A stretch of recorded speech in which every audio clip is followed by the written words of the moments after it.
Hello, মুনিয়া kitchen থেকে এলাম। এই যে মাছের তেলের বেগুন দিয়ে চচ্চড়ি করবো। এই মাছের তেলগুলো এই ভালো করে ধুয়ে নিচ্ছে, আর এখানে সরু যে একটা ভুঁড়ি থাকবে ওটা ফেলে দিতে হবে। প্রথমে কড়াইতে তেল দিয়েছি। তেল দেওয়ার পর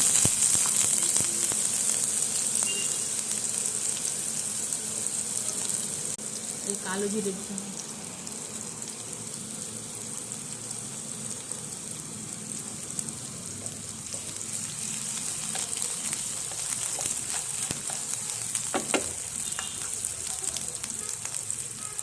এই আদা কুচনো, রসুন কুচনো, কাঁচা লঙ্কা কুচনো আর মশলাগুলো সমস্ত একটু একটু করে দিতে হবে। এই রসুন কুচনোগুলো দিচ্ছি, আদা কুচনো, এই কাঁচা লঙ্কা কুচনো।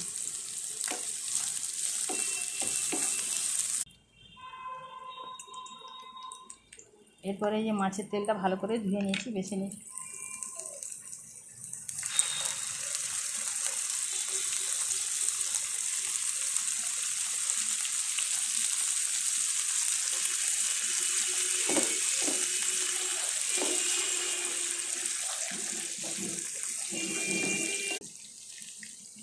এই মাছের তেলটা ভালো করে ভাজা হয়েছে, তেল বেরোচ্ছে।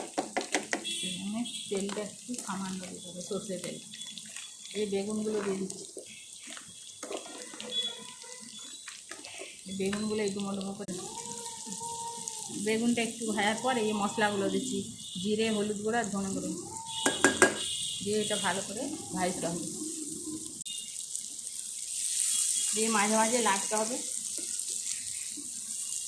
জল দেওয়া যাবে না, এতেই বেগুন সেদ্ধ হয়ে যাবে।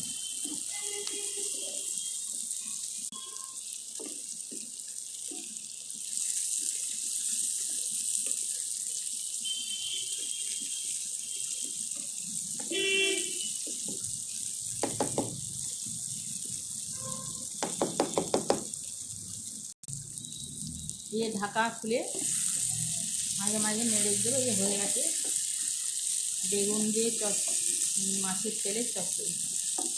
এভাবে করবেন, দেখবেন না খেতে ভালোই লাগবে। বেগুনগুলো সেদ্ধ হয়ে গাঁটা যাচ্ছে।